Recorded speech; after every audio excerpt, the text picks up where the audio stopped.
Welcome back. This is season 4, and we are so excited to be with you. Audie and I are catching up. We've been really enjoying prepping this episode for you. And I am not going to forget that we are going to start with humble pie today. Yay. So, Audie, tell me about what, and I'm going to be thinking about mine while you share your, actually, no, I'll be present to you. Go ahead. Share your humble pie. No, I have so many. My humble pie is I have too many things to add, which is the problem. So postpartum, it's been great. Things have changed. Like my body's doing well, and I hate saying that. I had a conversation with a friend the other day where I was like, I hate telling people I'm doing good because that's just like not like the normal thing there. And so I feel bad for saying that. Postpartum wise, I've been doing great. Um, except except for this one thing. I got like cracked heels during pregnancy, which happened the same time last time. And they're so stinking painful, right? It's so painful. And so I have like this one little spot that I've been like walking kind of funny with because it's like this last thing that needs to heal. And I've been like putting coconut oil on it and moisturizing and doing all the things. Um, but I guess because of the way I've been walking, I have a toe that's like it's like stuck. I don't know how to explain it, but it's like it needs to pop, but it's like stuck. And so I've Oh, been I've been trying to pop my toe, but it won't pop. So anyway, I'm like hobbling. I'm hobbling around the house because I can't walk on my heel on this one spot, and then my toe doesn't bend. And it's like it's hilarious. If I will have to set up a video camera or something like that and like send not the people, but I'll send you a so you can you're see not going what to put I'm this out on the talking about internet? because it's like it's so funny. But yeah, that's my humble pie is I can't get my toe to pop and I'm hobbled, fully hobbling. Oh my gosh. Okay, so I couldn't think of one because there are so many that it's so normal now that I don't like stick, it Mm-hmm. doesn't stick into my brain because it's like whatever. But you just brought something up and I'm not lying to Oh you. no. I'm not lying to you. I have really bad cracked heels right now too. Yeah. Insulin resistance for me, I'm working on that. Okay. And so I'm hobbling and then I totally grabbed we have like this huge cooking coconut oil jar that's like $30 from Natural Grocers. It's Yeah, huge. it's It's probably huge. like 10 pounds. And I picked it up with one hand because I was holding the baby with the other hand. And I just like moved it to the pantry and smashed it on the floor in the pantry. I did not make it to the shelf. Oh my gosh. So cleaned it all up. It actually is pretty easy to clean up because it was all oily. So it stuck together. Yeah. But then, like that afternoon, I found the tiniest shard of glass with the center of my left foot, the Oh same my foot that's hurting from the cracked gosh. heels. And so when Debbie showed up, I'm like hobbling around. I can't go barefoot at all. I'm like limping through the house It's not trying to hold a funny. baby. She's like, "Oh, is this your normal right Oh now? my Let me, gosh. So I really Wow. it's just really funny. You're like, I'm hobbling around. I'm like, left foot or right foot? Me too. Mine's the right foot. We Mine's the complete left. each Okay. other. Gosh, I love that.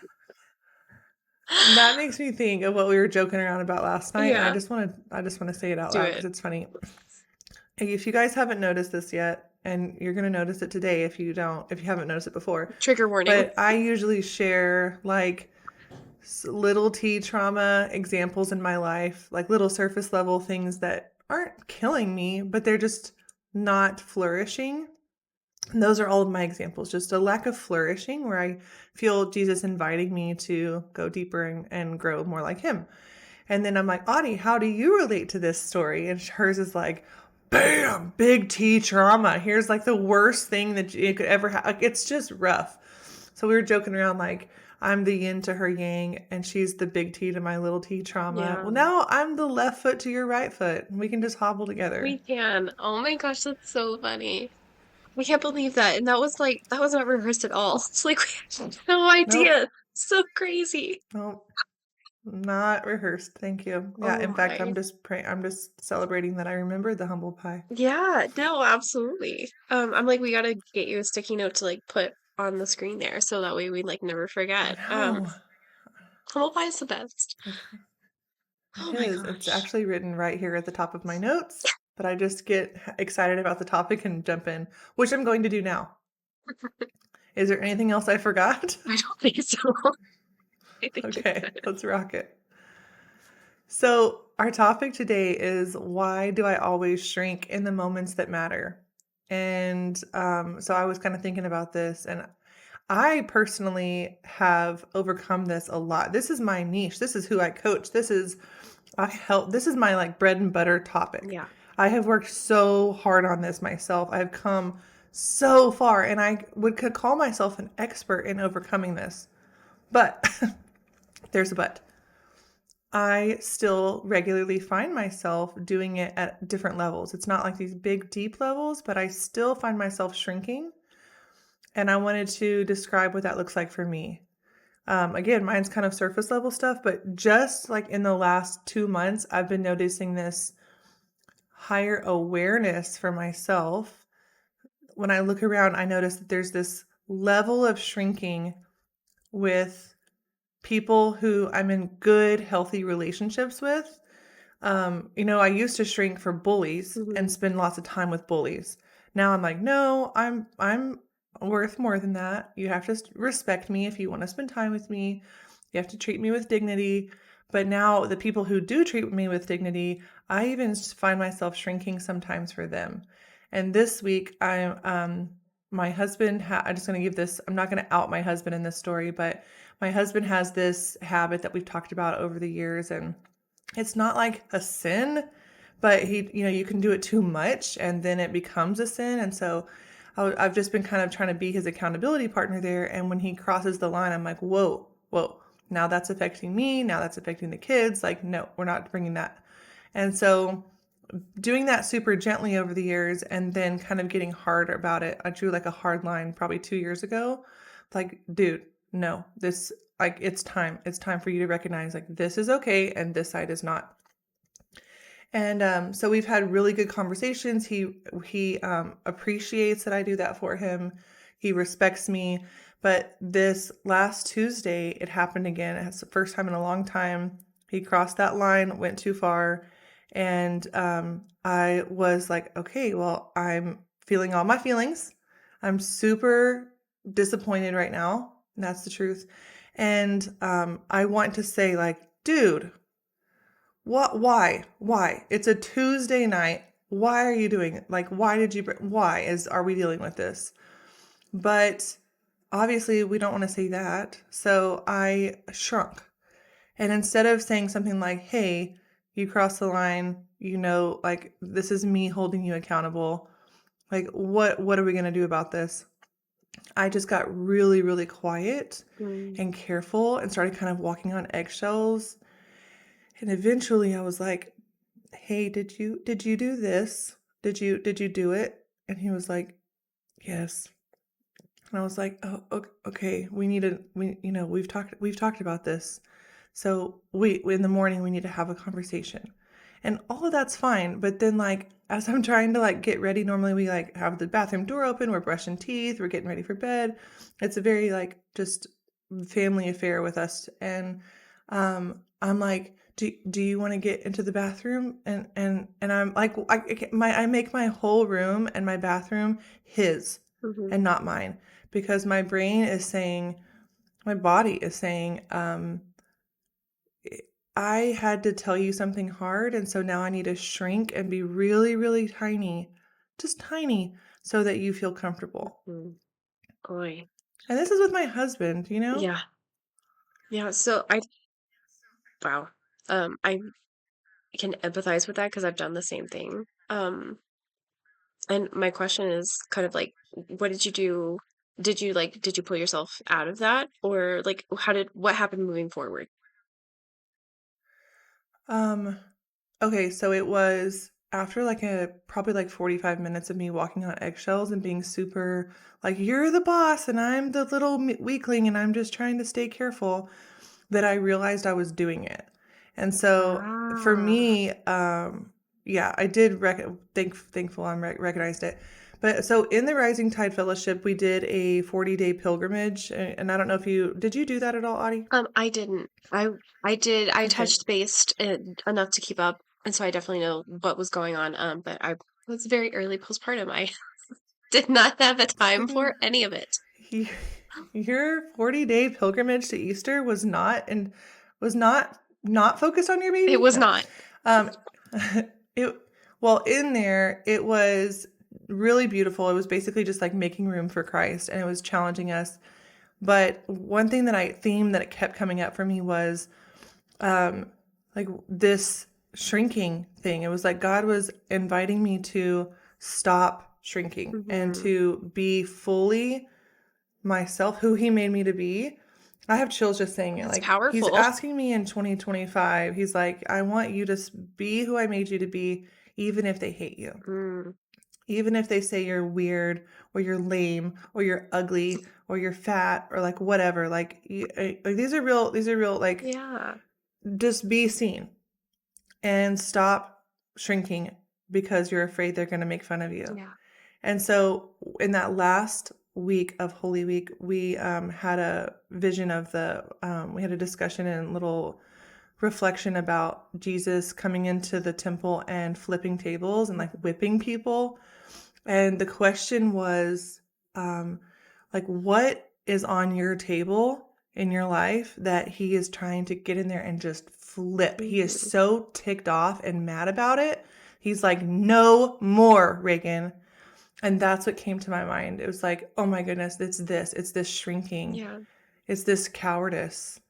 And so I saw that in that moment, like 45 minutes of placating my husband, who didn't need placated. He's a very amazing man, placating him and shrinking for him. And then I was like, no, I'm flipping this table. yeah, I'm letting Christ flip this table. yeah. So then I was able to snap out of it and just communicate with him like that this happened. We'll talk about it in the morning, but I'm not going to walk on eggshells like I am. And I know you're not asking me to walk on eggshells, so I'm going to cut that out. And he's like, "Oh, okay." And then it's over. That's so awesome. I can see that uh, what I'm trying to say is like he shows up and there's like this internal battle that like you're going through that like he almost like has no idea that you're going through. But it's so Yeah. funny to be able to make that connection. I love that. I love that. Yeah, he's going through his own battle. He's not going through mine. Yeah. Oh my gosh. I think it's awesome that you're able to like see that and pull that out because like you'd been in patterns of like just full abandoning yourself and just making yourself small and shrinking. Um, and I can totally relate to that. I can relate to that in two ways, actually. I've been thinking a lot about it. And like, I feel like number one, the first way I can relate to is most recently. And it's like we as moms go through a lot of self-sacrifice. And there's so many times where that can like easily be confused into self-abandonment. And I think that that's a really key point to make. Something I'm going through right now is I need to go get a massage.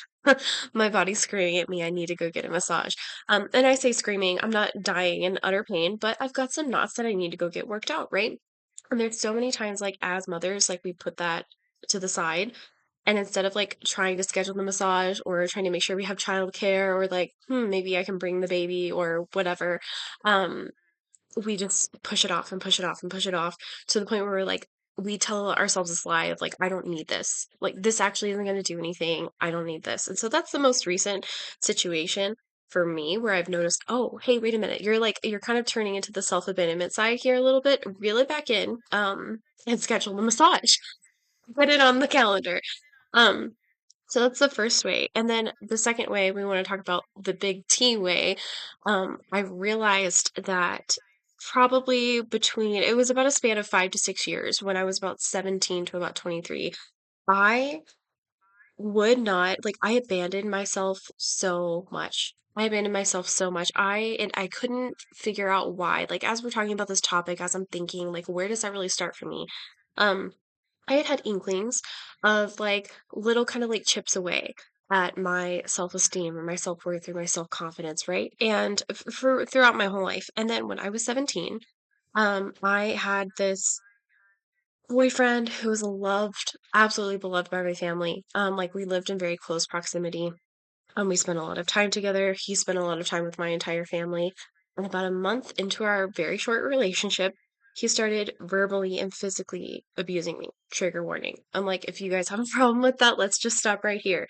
Um, and so on top of like this little bit of chiseling that had been done at my self-image, there's some of that you can withstand. And then all of a sudden, this guy comes in with like an axe and just chops down the already weakened tree. Um, but so for instance, growing up, I feel like I could talk to my mom about some things, like if I were to get in trouble or something like that. But the older I got, the more it became not necessarily about that I like found myself in a situation that I needed help, but it was more of a you're wrong for doing this thing type situation. So I didn't want to tell Mhm. my mom Mhm. anything. I didn't want to tell anybody anything. And I don't know if you had somebody that was like a safe person growing up. But that was for me the realization that I had had. I was like, oh, this thing is wrong that's happening to me. I'm like, I have bruises on my arm. Like, this is not okay. And I recognized that it wasn't okay, but I wasn't sure what to do about it. Like, I didn't know who to go to. I didn't Mhm. know what to do. And so I like there was also I found something on his phone that insinuated that he was either cheating or wanting to about to go cheat on me. And so I took that as an opportunity and I was like, you know what? I am going to test the waters with my mom and my brother. I'm going to like touch on this a little bit and see what I can get as far as like an intimate connection with them. Like maybe it's not going to be my fault this time. And so it was so interesting because I think I had messaged my brother. My brother was younger than me at the time. He's like 14 or 15. So I'm like, I shouldn't be leaning on him for everything. However, something was happening to me and I didn't know what to do about it. Um, so at that point, I had like sent a message and I was like, hey, I think this is happening, but I'm not really sure. Like maybe we could talk about it later. Well, this guy's been working with my family and we had a big family company and he had gotten to my brother first before I did and kind of explain the entire situation in his form. Which let's talk about manipulation and gaslighting. Like, wow, a lot. It was a lot. By the time I show it to my brother, I don't even show him screenshots of what I have. And he's just like, "Oh no, you're being paranoid. Like, don't worry about it. Like, this is just it's stupid guy stuff." It gets back around to my mom too. And before I could even get to her, and she's just like, "You need to let him go. Like, you need to trust this. You need to." So I'm over here thinking, if this tiny thing, and I say tiny compared to everything else that was happening, this is tiny. If this tiny thing means that I am possessive and paranoid and like overly sensitive, then I can't share what's actually happening. I can't share that part. Um, and so what I did about it was I just shrunk because he would tell me, he was like, they're not going to believe you if you tell them, and they love me too much to change it. Like they would never believe you if you told them what's going on. Um, and so what I did is I shrunk. I started wearing like I physically covered up my body. Like I physically put on like more clothes. So number one, you couldn't see bruises, but number two, I just felt like I needed to cover myself. Um, I made myself small. I just it looked like for me, self-abandonment looked like any type of conflict, any type of confrontation, anything like that. I I immediately just cowered to the other person. And so for like 5 to 6 years there, I just refused to fight for myself. I absolutely refused to fight for Mhm. myself. Um, and that's what it looked like for me. It's kind of crazy to think about it now because there was that whole stint, but when I identified that root, and that's something that I do in my Settle for More group, is we go back and we identify that root. Um, it changed the way I look at my husband now because there were a lot of wounds that I had that I continued to project on him, where I was like, maybe I need to go through his phone, Mhm. maybe I need to do this, maybe I need to do that. And this man loves me more than the entire world. But I had been stuck in that space of I'm gonna have to shrink again. Oh, wow, Audie.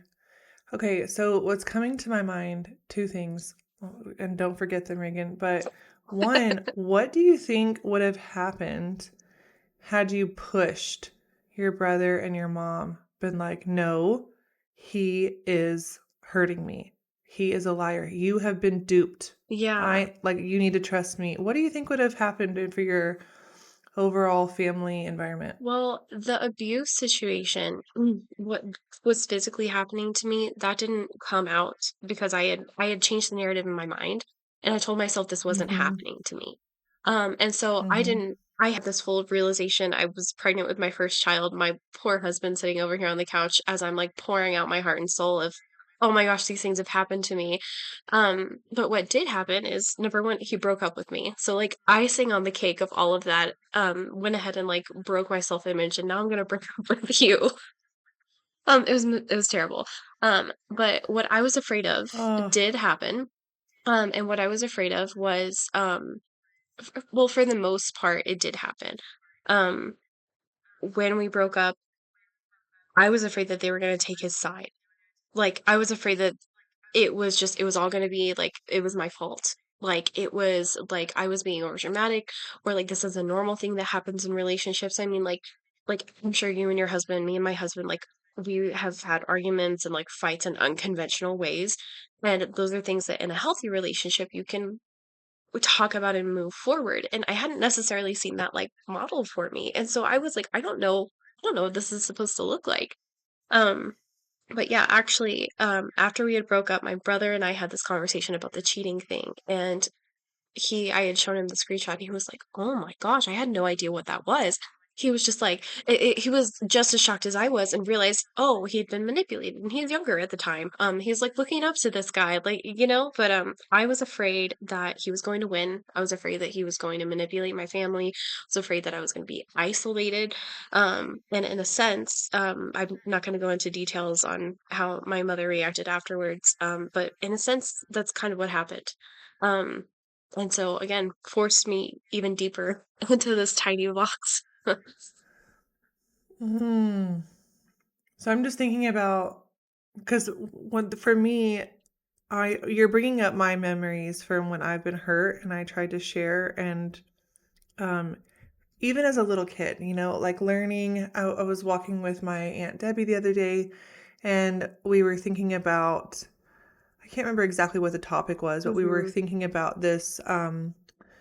When did you start shrinking? When did you start um, like kind of playing small? And for me, even like I had pretty good parents. I had a pretty good childhood. Yeah. I had a lot of safety. But if I needed something, it might have overwhelmed my parents and they Mhm. might have responded poorly. Yeah. Not abusively, right? Like I get overwhelmed as a parent. My kids can overwhelm me sometimes and I'll respond poorly. I internalized that as a little girl, that I don't feel safe when my dad raises his voice or gets angry. Mhm. And I don't feel safe when my dad gets overwhelmed and then my mom people pleases him and like Mhm. starts, making us people please him. And that's a very normal, probably dysfunctional, but very normal occurrence in families, not abusive. Mhm. And but as a little girl, that made me feel super unsafe. Like I'm not going to bring you my needs because it might overwhelm you. Mhm. And so I'm just going to stay as quiet and as calm as people. I'm as pleasing to you in whatever form you need. If you want me to be loud, I'll be loud. You want me to be quiet, I'll be quiet. But I am going to disappear and leave who God made me to be behind in order so that my body will feel calm and safe Yeah. so that you won't be overwhelmed and freak out. Yeah. So I'm thinking about your body in that moment. It's like, okay, I'm going to disappear. I'm going to abandon what I need because it's a lack of safety. Yeah. It's a lack of, if I bring all this up, maybe I'll be neglected. Maybe they'll turn on me. Maybe, I mean, perceived or real, like maybe they wouldn't have. But that's sometimes what we internalize is this bodily belief, Mhm. right? Like, does that It makes total does that sense. resonate for you? Yeah, no, absolutely.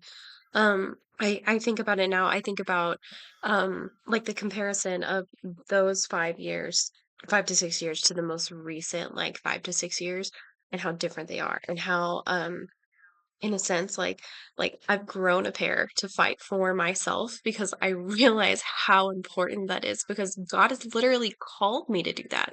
God has called me to take care of myself in that way. Um when we were talking about virtues, it's the virtue of courage, to be able to, in the face of like, what if they were to? I didn't have that strong enough virtue to be able to say, I don't care what is going to happen to me. I'm going to stand up to for myself regardless. And I didn't have that. Now I have that. Now I've learned. Um, but that it had that changed, that could have changed the outcome of everything. Hmm. You said something, two things profound. One a minute ago and one just now. I had to grow a pair because that is cowardice to not do that. It is Yeah, not um, respecting the dignity of God's children. right. You to just bow down and be a doormat and be abused and be ignored and be treated poorly. But two, a minute ago you said and that even as a mother right now, as a new mom with a newborn, it's like the line between self-sacrifice and self-abandonment is thin. Hmm. It's not really, but it's a dance. We're like, oh, I want to give of myself, Yeah, which is holy. And then it's like, oh, I'm going to ignore myself, abandon myself, which is unholy. yeah, I can't turn my back on God's child, but I can give a sacrifice of love for the sake of others. yeah. And that is such a fine line. That's hard to see which one's holy and which one's not when you're walking it.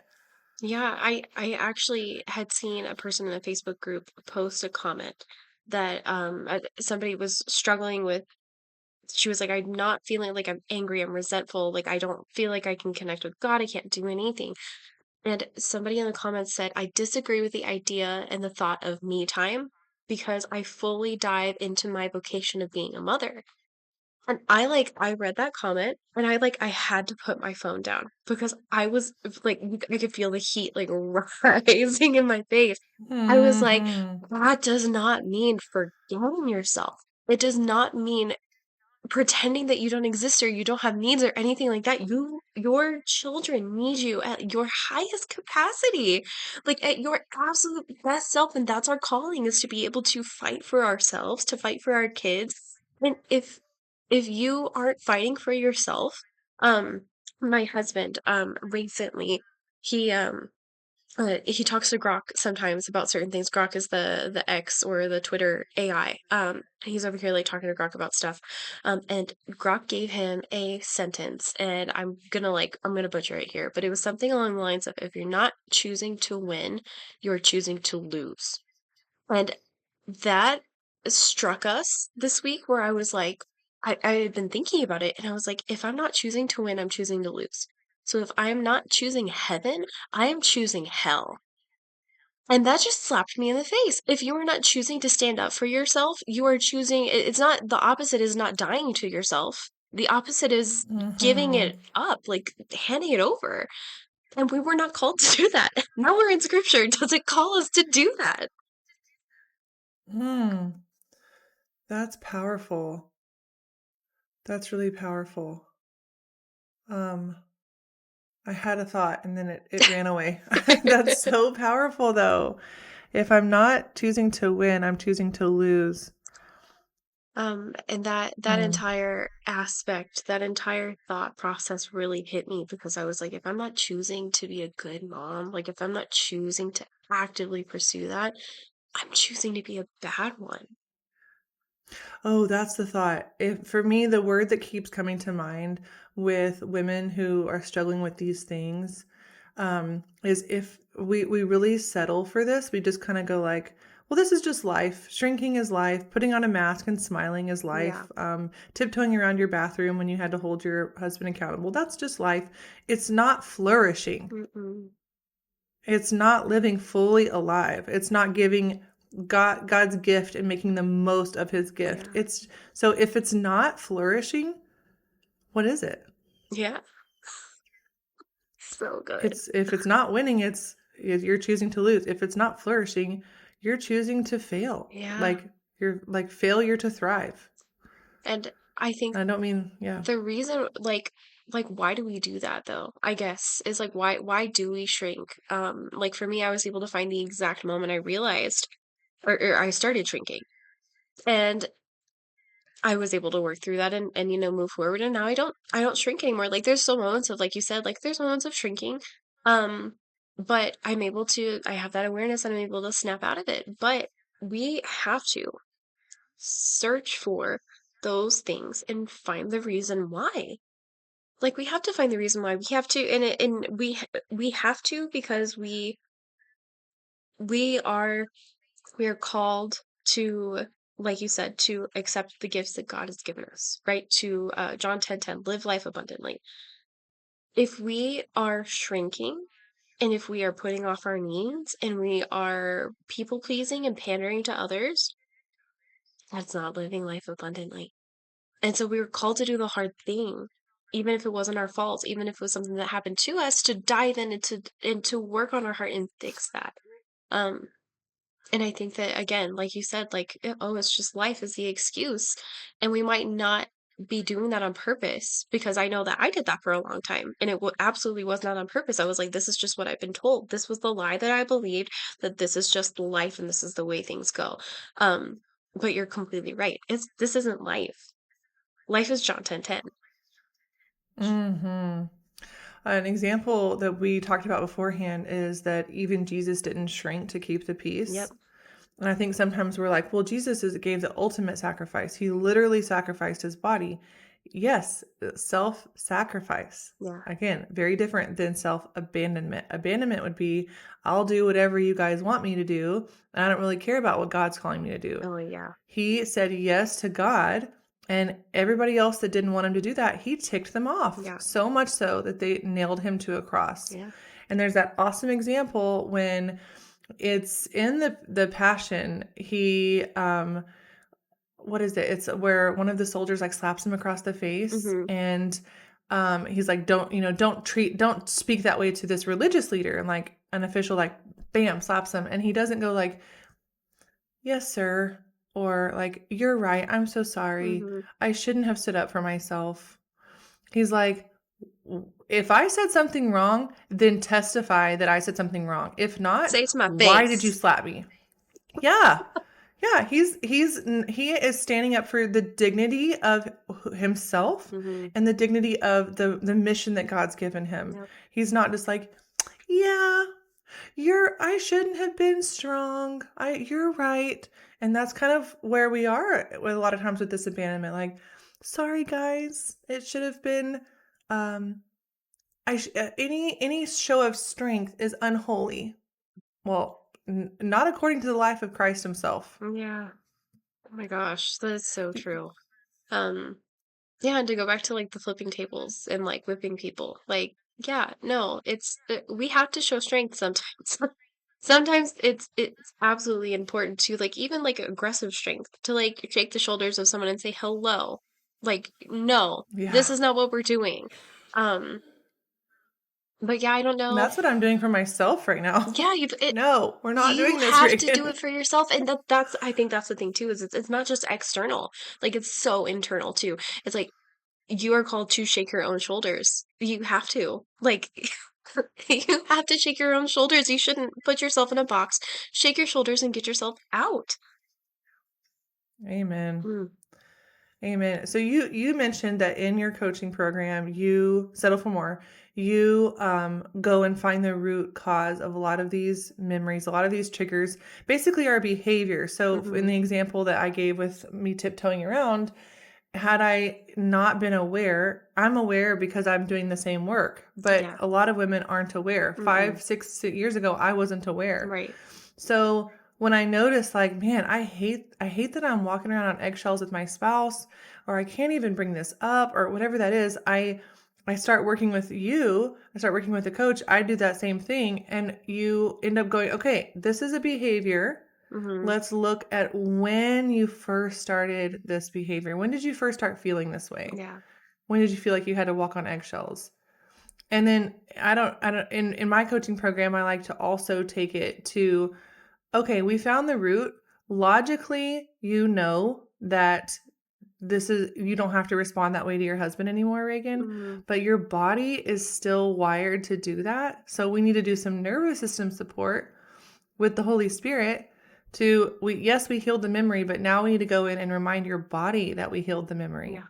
Remind your body that we're safe. And those are those two components that I think as women, without a coach or without a counselor, we're kind of like, oh yeah, I'll just think my way through that and I'll be fine. Yeah. Logically, I'll let that go. Yeah. I'll let it go. And it comes up and it comes up and it comes up and it's like, hey, you're doing it again. You're doing it again. You're doing it again. Yeah. For my for the majority of my clientele, we're very self-aware in the sense of like we can feel our emotions and we can do all of that. We know what we're feeling, we know what we're experiencing, but we have that logic disconnection where I can't bring this to the Holy Spirit. I can't touch into the emotional aspect of it because my brain is because I have been gaslit and I don't have that level of self-trust to be able to say, "Oh, this is actually a problem." Like this is something that you actually don't want to do because we try to justify it where we're like, "Oh, so and so would say this isn't a big deal," or actually maybe this isn't a problem. Maybe this is something I'm making up because we have that lack of self-trust. And so that's the one aspect I focus on. I almost should call myself a self-trust coach because of that's 90% of the problem that people who have been traumatized and abused to the capital T level have. And so that is my big Mm-hmm. focus is I think it's so funny we were talking about the yin to the yang, like we're the same thing I coaching know. models too. I have to be able to have that logic piece for me to grab onto. And it's almost so that's the way I coach as well. And it's almost an abundance of over information. So I can be fully rooted in that logic piece and then I can move through the rest of it. Because I mean, I was sold the lie of I was too emotional or I was too Mm-hmm. dramatic or whatever it was. But I also didn't have that those words, like the things to back it up, to explain how I was feeling and understand what I was going through. And so, yeah, I use my three little pigs method, and I've been taking them through that, and it's very much been transformational for me and my clientele. Um, so we can do that connection and touch with the Holy Spirit too. That's beautiful. I love that. Um, yeah, and just depending on where people are and what they need, and it just, but we are all kind of, it's interesting that you said like you are super self-aware coming in. I think my clients are less self-aware. Um, we've been suppressing our needs for so long that we're Hmm. almost like, I'm fine. I'm fine. Yeah. I'm fine. I'm unhappy, but I'm fine. Or Yeah. like I I hit a extreme low right now, but and I don't really know why. But for Hmm. the most part, I'm fine. And then we look into it and it's not that we find a bunch of problems, it's that we find so many areas that Jesus has been knocking and asking to be let in and like let him Hmm. renovate it. It's not like these huge gaping, like, oh my gosh, look at your marriage. But usually when Yeah. we get started, we do find like, oh, there's an invitation here Hmm. and to grow our marriage, to Yeah. transform it and make it match him and his version.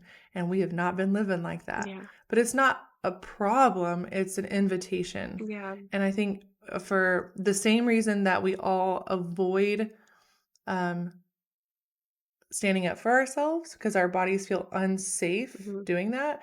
I everything in my coaching is like how to help them feel safe taking that little step because we've Hmm. been so wired to, I mean, like even just talking about this, I think some people are listening. I'm thinking of one woman and specifically and she's like just full like hands up like no, everything is good.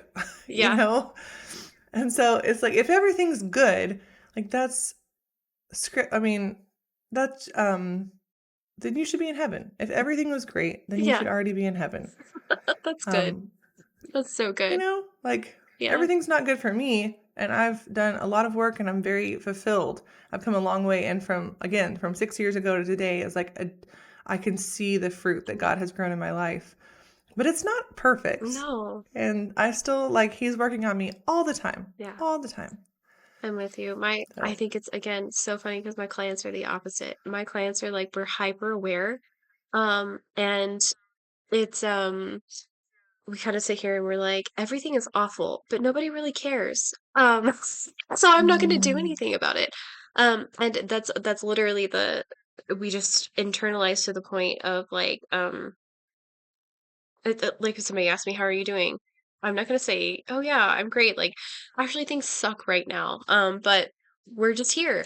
Um, and yeah, Oh my gosh. what? I just realized like unhealed version of you and me hanging out. You would call me fake Oh, for sure. because I'm like two, and my clients like you would call us fake. Your clients would call my clients fake. You'd be like, you guys are too positive.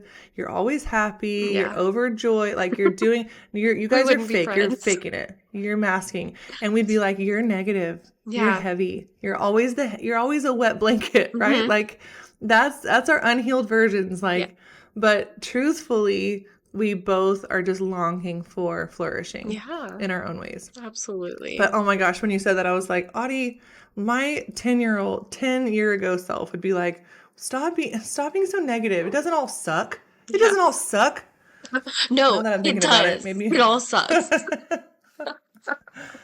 oh, now that I'm thinking about it, I'm like, maybe my son needs your coaching methods and not mine Oh, because that's he so likes to be negative. funny. Oh, Probably. so negative. Oh, that's But good.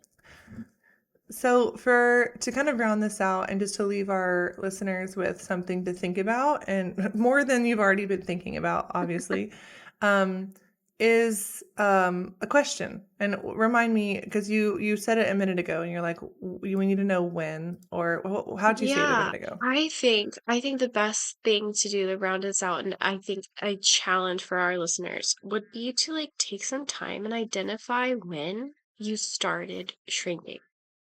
And just identify when. Like, it doesn't have to be specifics, it doesn't have to be why, it doesn't have to be anything like that. But, like, having that time frame, for me personally, was something that was incredibly helpful for realizing what was going on and how to get out of it, and identifying what I Mm-hmm. needed.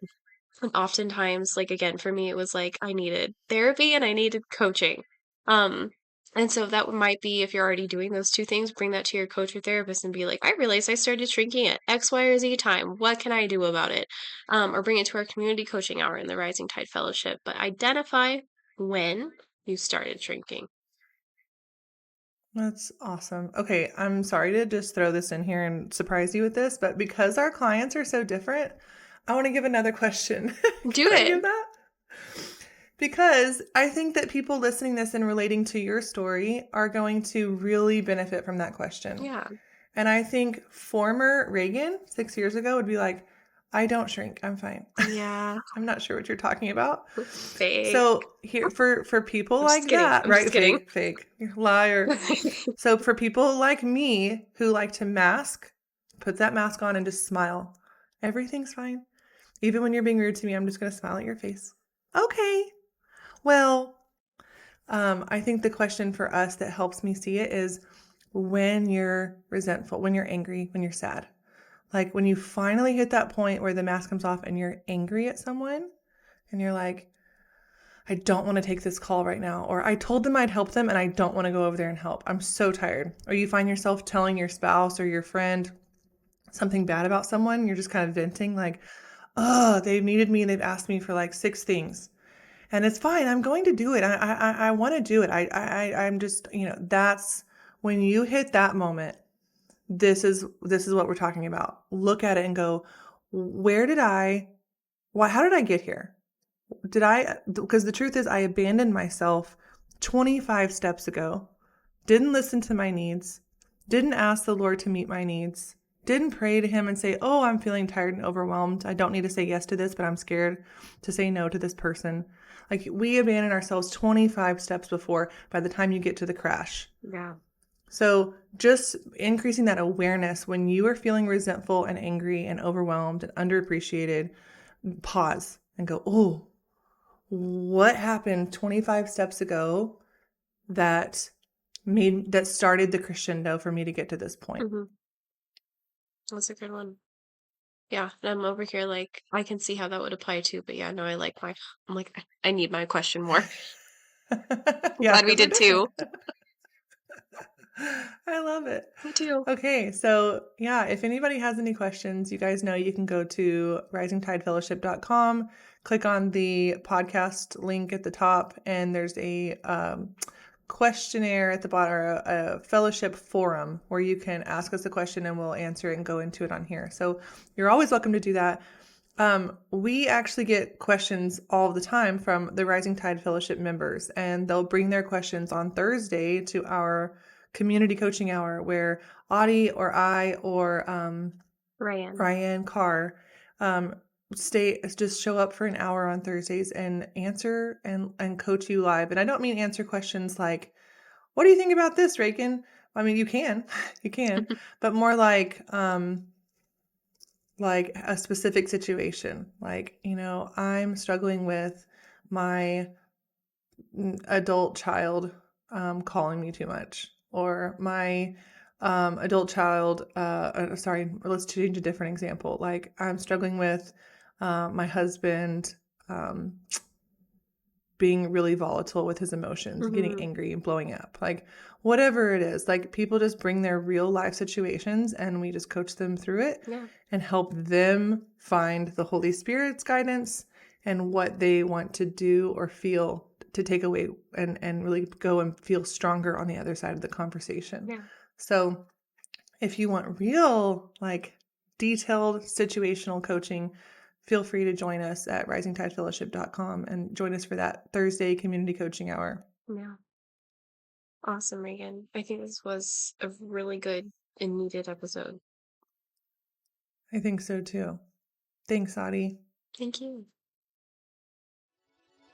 Thank you so much for tuning in to today's episode of the Weekly Fellowship Podcast. If you'd like to work with Regan, you can learn more about her on her website at reganclementcoaching.com. And if you'd like to work with Audie, you can find her at audiegonzalez.com. Season 3 is sponsored by the Rising Tide Fellowship, an online community for faith-filled women looking for growth. You can learn more about our mission at risingtidefellowship.com. If you want to go fast, go alone. If you want to go far, go together.